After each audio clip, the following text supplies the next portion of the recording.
अस्सलामुअलैकुम, welcome to how to do science. Naveed Ahmed here. आज के टॉपिक में हम डिस्कस करने वाले हैं कंपोनेंट ऑफ वेक्टर। उसके बाद हम डिस्कस करेंगे रेक्टेंगुलर कंपोनेंट, देन हम डिस्कस करेंगे उसका X component, Y component, then हम डिस्कस करेंगे उसकी मैग्नीट्यूड के बारे में, देन डायरेक्शन के बारे में, और लास्ट पे हम डिस्कस करेंगे पोजीशन वेक्टर के बारे में। सबसे पहले हम डिस्कस करेंगे कंपोनेंट ऑफ वेक्टर क्या होता है। कंपोनेंट ऑफ वेक्टर क्या है? The effective value of a vector in a given direction. कोई भी हमारे पास एक वेक्टर है जिसकी हमने क्या करनी है, इफेक्टिव वैल्यू फाइंड करनी है। मिसाल के तौर पे ये हमारे पास एक्स कोऑर्डिनेट है और ये वाई कोऑर्डिनेट है। ये हमारे पास एक वेक्टर है, तो हमने इसकी वैल्यू फाइंड करनी है एक्स के अलोंग कितनी है और वाई के अलोंग कितनी है। तो ये क्या करेंगे, हम एक रेक्टेंगुलर कोऑर्डिनेट सिस्टम को यूज़ करेंगे और उसके ज़रिए हम फाइंड आउट करेंगे कि वैल्यू वेक्टर की क्या है। तो पहले हमें पता होना चाहिए रेक्टेंगुलर कोऑर्डिनेट सिस्टम क्या होता है। अगर रेक्टेंगुलर कोऑर्डिनेट सिस्टम के बारे में नहीं पता तो आपको इधर आई बटन नज़र आ रहा होगा, तो उस पर जाके आप वीडियो देख सकते हैं। रेक्टेंगुलर कंपोनेंट ऑफ वेक्टर क्या है? The component of a vector which are perpendicular to each other. हमारे पास एक रेक्टेंगुलर कोऑर्डिनेट सिस्टम है। ये हमारे पास रेक्टेंगुलर कोऑर्डिनेट, ये एक्स एक्सिस है, ये वाई एक्सिस है। हमारे पास इधर एक वेक्टर पड़ा है जिसको हमने कोई पी वेक्टर का नाम दे दिया, ठीक है। मिसाल के तौर पे ये इधर हमने लिखा भी हुआ है, इसको हमने क्या किया, पी वेक्टर का नाम दे दिया। अब हमने इसके एक्स के अलोंग वैल्यू चेक करनी है और वाई के अलोंग वैल्यू चेक करनी है। तो हम क्या करेंगे, प्रोजेक्शन ड्रा करेंगे। प्रोजेक्शन ड्रा किया तो इसका एक्स के अलोंग ये आया, इसको हमने ए एक्स का नाम दे दिया। उसके बाद ये वाई के अलोंग आ गया, तो इसको हमने ए वाई का नाम दे दिया। हमें पता है एक्स के अलोंग जो वेक्टर होता है उसका यूनिट वेक्टर क्या होता है, आई यूनिट वेक्टर होता है। और वाई के अलोंग यूनिट वेक्टर होता है, उसको क्या कहते हैं, जे यूनिट वेक्टर। अगर यूनिट वेक्टर के बारे में नहीं पता तो आपको इधर आई बटन नज़र आ रहा है, उस पर क्लिक करके आप वो वीडियो देख सकते हैं, ठीक है। तो ये हमारे पास एक ए वेक्टर है।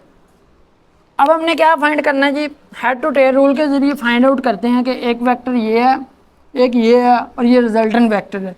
तो ये फाइंड आउट करते हैं। इसको हम कोई पॉइंट एम का नाम दे देते हैं, इसको एन का नाम दे देते हैं, ठीक है, और इसको ओ का नाम देते हैं। ये ओरिजिन है, ओरिजिन से कोई ना कोई फासला है, ठीक है। अब हमने क्या करना है, हेड टू टेल रूल के मदद से हम देखते हैं कि इसकी वैल्यू क्या आती है। अब देखें, ओ पी, ओ से लेके पी तक का फासला किसके इक्वल है, O M, then plus M से पी तक का। हमें पता है ये वाला फासला और ये वाला फासला क्या है, दोनों इक्वल हैं। क्या है, ओ से लेके एन तक का फासला और एम से लेके पी तक का फासला दोनों क्या हैं, इक्वल हैं। तो हम क्या करेंगे, सिर्फ यही वाला फासला लिखेंगे, एम पी, ठीक है। अब ओ पी क्या है, हमारे पास ए वेक्टर है, इधर वेक्टर का साइन लगा लें, ए वेक्टर। उसके बाद ओ एम, ओ से लेके एम तक का फासला किसके इक्वल है, ए एक्स के इक्वल है, unit vector, plus M P, यहाँ से यहाँ तक किसके पास, हमें पता है ये वाला फासला इसके बराबर है। तो क्या होगा, ये वाला इधर उठ के आ जाएगा, तो ये क्या आ जाएगा, A Y J unit vector, ठीक है। अब हम इसको 3D भी देख सकते हैं। मिसाल के तौर पे हमारे पास एक 3 डायमेंशनल सिस्टम है, ये वाला एक वेक्टर यहाँ पे पड़ा है, तो हम इसकी एक्स के अलोंग, वाई के अलोंग, जी के अलोंग वैल्यू चेक कर सकते हैं, ठीक है। इधर क्या है, आई है, जे है। हमने पढ़ा कि जी कंपोनेंट का क्या होता है, यूनिट वेक्टर के यूनिट वेक्टर होता है, तो इसको हम प्लस के यूनिट वेक्टर भी कर सकते हैं। उसके बाद हम एक्स कंपोनेंट, इसके लिहाज से हम एक्स कंपोनेंट चेक करते हैं क्या होता है। हमें पता है जी, देखें, एक हमारे पास ये ट्राइंगल बन रही है, राइट एंगल, जिसको हम नाम देंगे ओ पी एम। एक ट्राइंगल क्या है, ओ पी एम, ठीक है। उसके बाद एक हमारे पास ये बन रही है ओ पी एन। हम दोनों के एक्स और वाई कंपोनेंट को चेक करेंगे, ठीक है। अब ये हमारे पास राइट एंगल है, तो हम क्या करेंगे, हमने ट्रिग्नोमेट्रिक पढ़ा हुआ है कि कोस थीटा किसके इक्वल होता है, बेस ओवर हाइपोटेनस के इक्वल होता है, ठीक है। हमारे पास इधर बेस क्या है, A X cos theta is equal to A X. उसके बाद हमारे पास हाइपोटेनस किसके इक्वल है, ए के भी इक्वल है, तो हम ये इधर लिख देंगे ए, ठीक है। अब हम क्या करेंगे, इसको जो है इधर ले आएंगे, ए एक्स किसके इक्वल आ जाएगा, ए कोस ऑफ थीटा के इक्वल आ जाएगा, ठीक है। तो ये हमने एक्स के अलोंग इसकी वैल्यू कंपोनेंट की फाइंड कर ली है। उसके बाद हम वाई के अलोंग कंपोनेंट की वैल्यू फाइंड करते हैं, ए वेक्टर की। हमें पता है साइन थीटा किसके इक्वल है, sine theta is equal to perpendicular over hypotenuse, ठीक है। परपेंडिकुलर और हाइपोटेनस, परपेंडिकुलर हमारे पास किसके इक्वल है, ए वाई के इक्वल है, ए वाई, और हाइपोटेनस किसके इक्वल है, ए के इक्वल है। तो हमने इसकी जगह पे वैल्यू लिख दी। अब ये इधर क्या हो रहा है, डिवाइड हो रहा है, उधर क्या हो जाएगा, मल्टीप्लाई हो जाएगा। A Y is equal to A sine of theta. तो हमने एक्स के अलोंग और वाई के अलोंग वेक्टर ए की वैल्यू क्या कर ली, फाइंड कर ली। अब हम इसकी मैग्नीट्यूड फाइंड करेंगे। मैग्नीट्यूड क्या है, मैग्नीट्यूड का हमें पढ़ा हुआ है, पाइथागोरस थ्योरम पढ़ा हुआ है।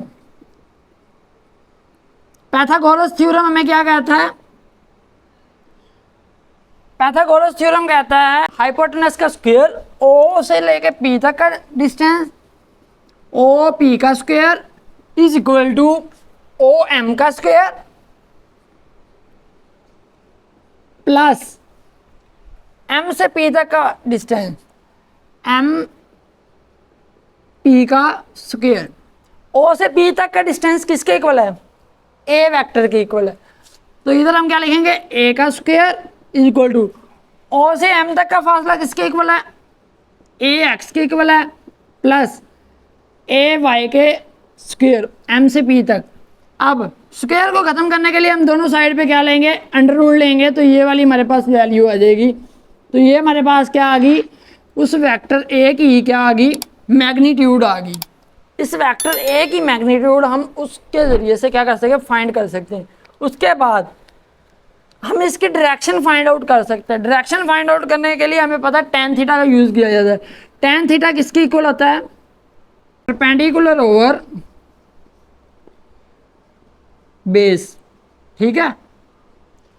परपेंडिकुलर और बेस, हमारे पास इधर परपेंडिकुलर क्या है, ए वाई है, तो हम इधर लिख लेंगे tan theta is equal to perpendicular क्या है हमारे पास, ए वाई है, उसके बाद बेस क्या है हमारे पास, ए एक्स है, ठीक है।